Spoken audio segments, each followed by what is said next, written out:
Kitty! She keeps stepping on the cords around my computer because she's so curious about what I'm doing. Alright, so this area is toxic goop. This is more like the water in Bubble Goop Swamp and stuff. I thought it was instant death if you fell in there, but I'm thinking of another area later on. So, yeah, you can kind of just jump around in the goop. I'm playing it very cautious there, but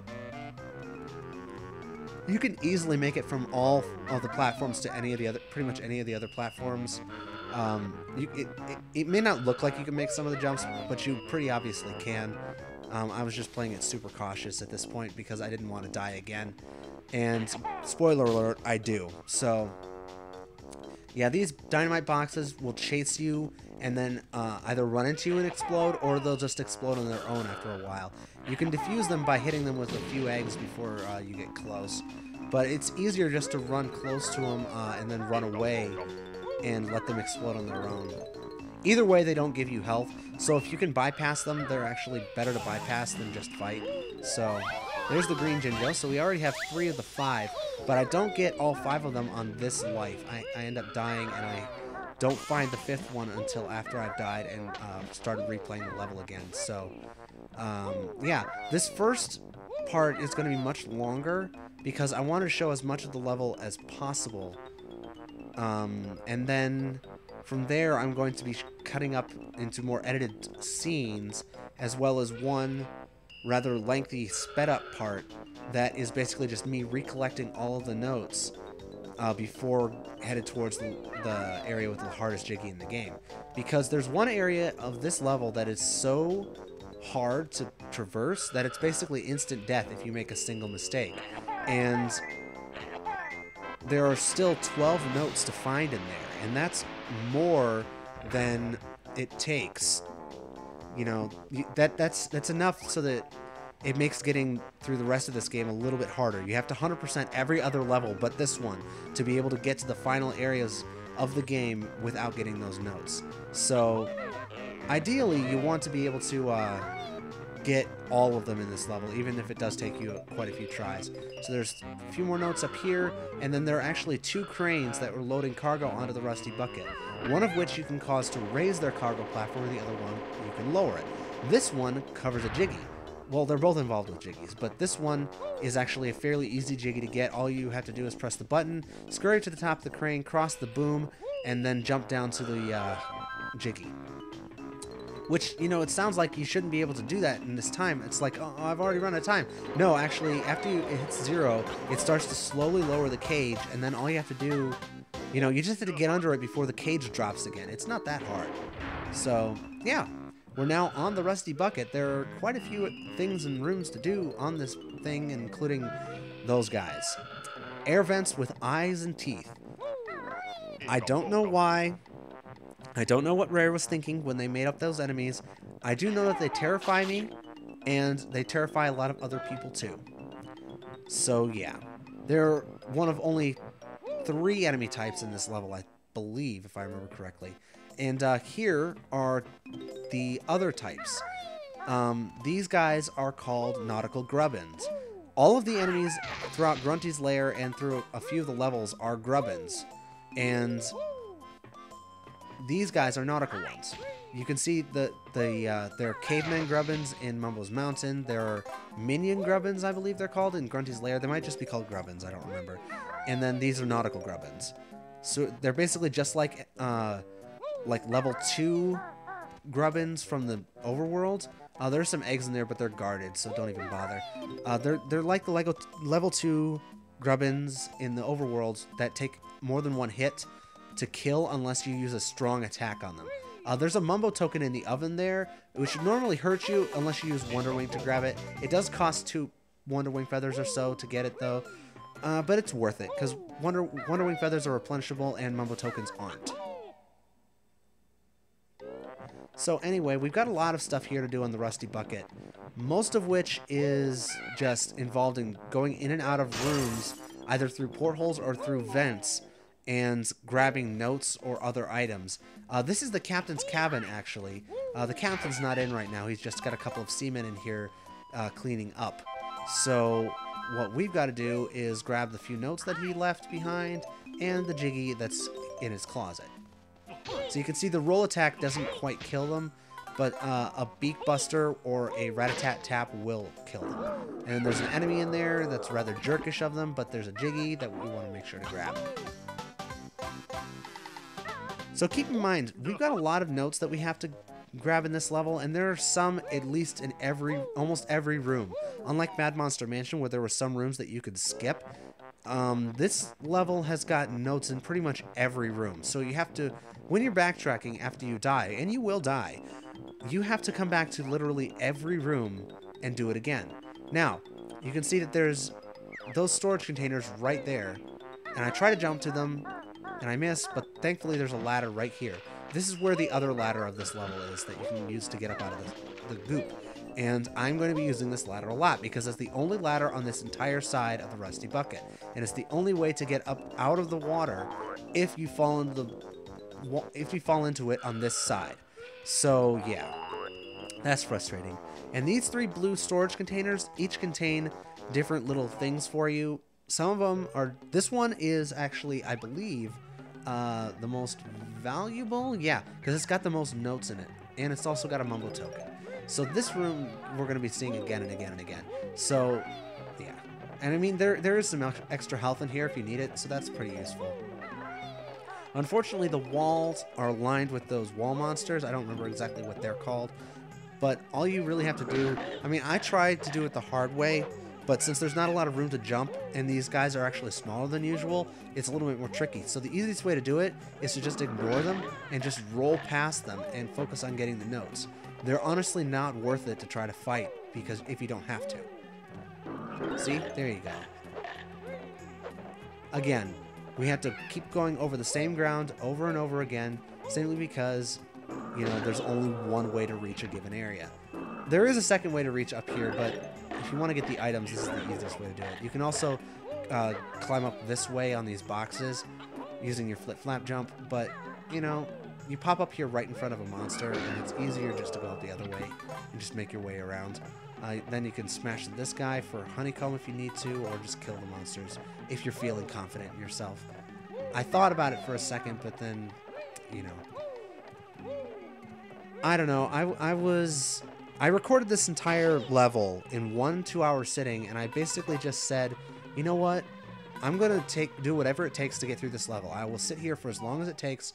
I have 4 hours before I have to go to work, and I'm going to get this level finished. It took me 2 of those 4 hours just to finish this level. And that's not counting, you know, actual time outside of the level. That's just the level itself. Now, this room is full of TNT boxes, and they're always really annoying because they'll come from just off camera and jump you before you can do anything. But there is a reward for having them all die or killing themselves or whatever else you want to call it. They will ignore you if you're up on a actual thing, and then you can kill them with eggs dropped out from Kazooie's behind. Or you can do the strategy that I was thinking of and just run at them and cause them to blow themselves up. Either by hitting you and taking off the measly 1 health cell of damage it does, or by avoiding them and then, you know, causing them to blow themselves up. Which is actually a little bit easier to do than what I'm doing here, but, well, this is the first time I actually did this room, and I realized, hey, you get a reward for killing all these guys. That's pretty nice. And I am going to be losing a few lives in this level, so unlike other recordings that I've done, I actually do need lives, because if you... I didn't want a game over in this level. I did not. So, yeah. Anyway, yep, up we go. The 2 storage containers you can access through the front. The one in the middle you have to go down through the top. Now this container is the one with the other Jinjo in it. You might be able to hear him, but I can't find him, and I couldn't through the entirety of this first run-through of this level, or second run-through, I suppose it is. He's hidden not particularly well. He's just behind some of the boxes in here, but again, sorry about the yawn. Again, I had no idea where he was. I kept searching, and I kept jumping around boxes. I kept trying to find, you know, get into the corners and stuff, and I couldn't find him. So I basically just wound up saying, you know what, I'm going to get the Mumbo token, and then I'm going to leave. And we'll come back and find it later after I've done some other stuff in this level. And unfortunately, I never did come back on this run through the level. I will be coming back again later on after I died. So, yeah. So now that we've got this far, there's actually... You can see that there's another area over there with another crane that we can't reach. Well, that's because we haven't... You know, the toll thing is on that side, so we actually have to go onto the rusty bucket, get onto the payload, the crane's payload, climb up, and then across. And that's the only way we can get there. I tried swimming it. I tried seeing if there's a ladder or something over here. There's not. That's the only way to reach this area. And then every time you restart the level, you have to do it again. None of this stays. The only thing in this level the only things in this level that are permanent are the ones that involve jiggies. Nothing else stays. It resets every time you die, which just makes backtracking that much harder. Now you can see right here, there's a jiggy back behind those propellers. That, my friends, is the hardest jiggy to get in the game, for reasons that I will elaborate on shortly. But suffice to say that anyone who has played this game before knows with just how much difficulty that actual jiggy is, and you know my pain when I talk about how hard that jiggy is to actually collect. So we're going to swim all the way back to that ladder in front of the containers, and then make our way back onto the rusty bucket to start cleaning off some of the stuff that's on it. Because that's where I'd say about half the jiggies and notes are in this level are on the ship itself. Every other collectible is actually on the outside. So like I said, you want to start by working your way around to reach this area with the blue containers, then just go backtrack to where you can get onto the rusty bucket, and then climb aboard. The easiest way to do that is to just ascend the crane and then do this one. If you want to try to do this level in one run, you want to save the crane jiggy, go around, do the stuff in the blue containers, and then do the crane, and then clear off the rusty bucket to some degree before you go to the next area on the shore here. Or I'm not exactly sure, what would you call the shore if it's a bay and not necessarily a beach? The harbor wall? I'm not exactly sure what you call it. Yeah, because technically this isn't even a bay because it's artificial. It's a harbor, right? I don't know. I don't know enough about nautical terms. I'm not a big sailor. But this area right here is the ship's horn. Obviously, you have to punch in a code to be able to get the jiggy that it has. I don't do it until a little bit later. The code is printed on some area of the ship that you have to find. And I thought it was on the rear of the ship, the stern, but it's actually not. It's actually somewhere on the side of it, and we have to find it. It's sort of scavenger hunt style. So up here you can actually climb up these ridiculous metal grate rings around the smokestacks and make your way across to grab some notes and to get to some more collectibles and stuff. That's interesting to note is that when this ship actually appeared in Banjo Kazooie Nuts and Bolts, it was portrayed with 3 smokestacks instead of 2, which doesn't make any sense because there's no room for a 3rd smokestack. It's all taken up by piping and stuff here. There is like a cabin area over there but that doesn't, it still is not another smokestack. You'd think that Rare would get that right about something in their own game, but I guess not. So yeah, there's a Mumbo token on top of one of the smokestacks.